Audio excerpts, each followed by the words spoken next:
Hello everyone, कैसे हैं आप सभी लोग। आप सभी को पता है उत्तराखंड एक बहुत ही प्रसिद्ध राज्य है पूरे भारत में।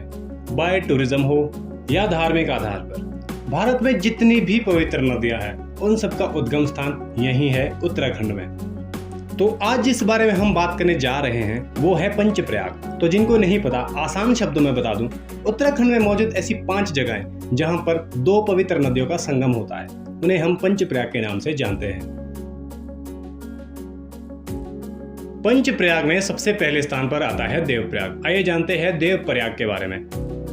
माना जाता है जब राजा भागीरथ ने मां गंगा की आराधना कर उन्हें स्वर्ग से धरती पर आने के लिए राजी कर लिया, तो उनके साथ 33 करोड़ देवी देवता भी स्वर्ग से धरती पर आए और यहाँ इस जगह पर अपना आवास बनाया। तभी से इस जगह का नाम देवप्रयाग कहा जाने लगा। देवप्रयाग में 2 नदियों का संगम है।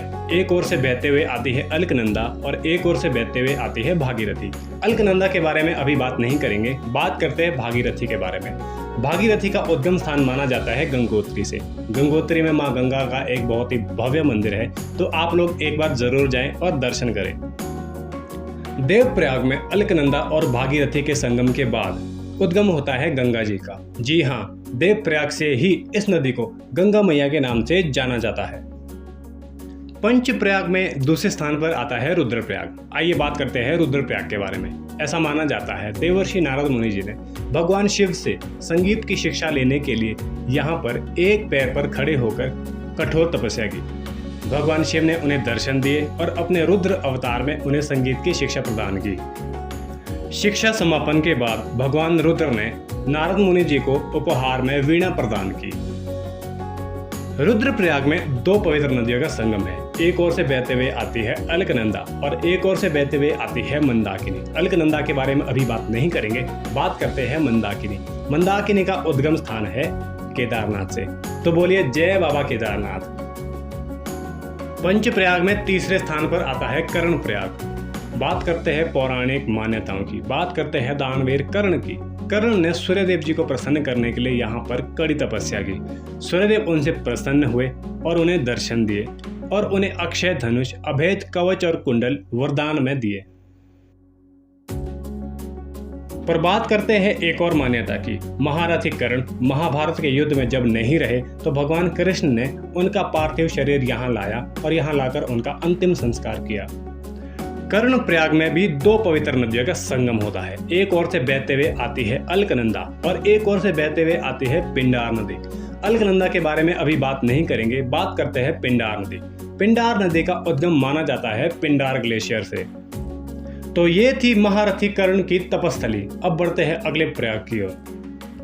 पंचप्रयाग में चौथे स्थान पर आता है नंदप्रयाग। पर स्कंद पुराण के अनुसार इस जगह का नाम पहले कणो आश्रम था, पर जब नंद महाराज जी यहाँ आए और विष्णु भगवान को अपने पुत्र रूप में प्राप्त करने के लिए कई वर्षों तक कड़ी तपस्या की और उनकी मनोकामना पूर्ण हुई और अपने जीवन के उत्तरार्ध में वो यहाँ आए और एक बहुत बड़ा महायज्ञ यहाँ संपन्न किया, तो तभी से इस जगह का नाम नंदप्रयाग कहा जाने लगा। नंदप्रयाग में एक ओर से बहते हुए आती है अलकनंदा और एक ओर से बहते हुए आती है नंदाकिनी। अलकनंदा के बारे में अगले प्रयाग में बात करेंगे, बात करते हैं नंदाकिनी। नंदाकिनी का उद्गम स्थान माना जाता है नंदा देवी से। पंचप्रयाग में 5वें स्थान पर आता है विष्णुप्रयाग, जो कि बहुत ही ऊंचे स्थान पर स्थित है। देवर्षि नारद मुनि जी ने भगवान विष्णु को प्रसन्न करने के लिए यहाँ पर कड़ी तपस्या में एक पंचाक्षरी मंत्र का जाप किया। भगवान उनसे प्रसन्न हुए और उन्हें दर्शन दिए, तभी से इस जगह का नाम विष्णुप्रयाग कहा जाने लगा। विष्णुप्रयाग में एक ओर से बहते हुए आती है अलकनंदा और एक ओर से बहते हुए आती है धौलीगंगा। अलकनंदा का उद्गम होता है बद्रीनाथ से। हमने आपको अभी तक इसीलिए इसके बारे में नहीं बताया क्योंकि बद्रीनाथ से लेकर देवप्रयाग तक इसमें 5 तरह की पवित्र नदियां मिलती हैं, पर फिर भी इसका नाम नहीं बदलता, इसका नाम अलकनंदा ही रहता है।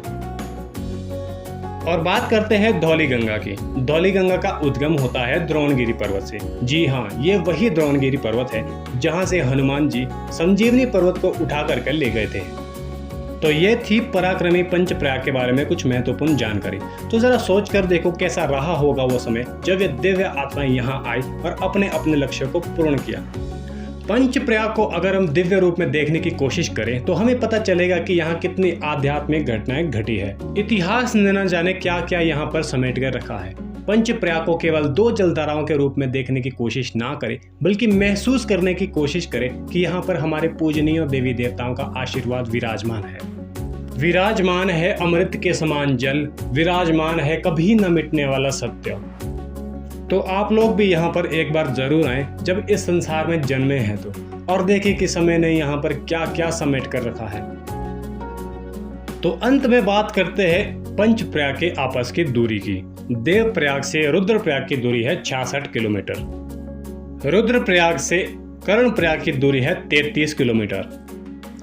कर्ण प्रयाग से नंद प्रयाग की दूरी है 21 किलोमीटर और नंद प्रयाग से विष्णु प्रयाग की दूरी है 71 kilometre. Thank you so much. Video अच्छा लगा हो तो सब्सक्राइब करें, लाइक करें, शेयर करें। मिलते हैं नेक्स्ट वीडियो में। Thank you so much.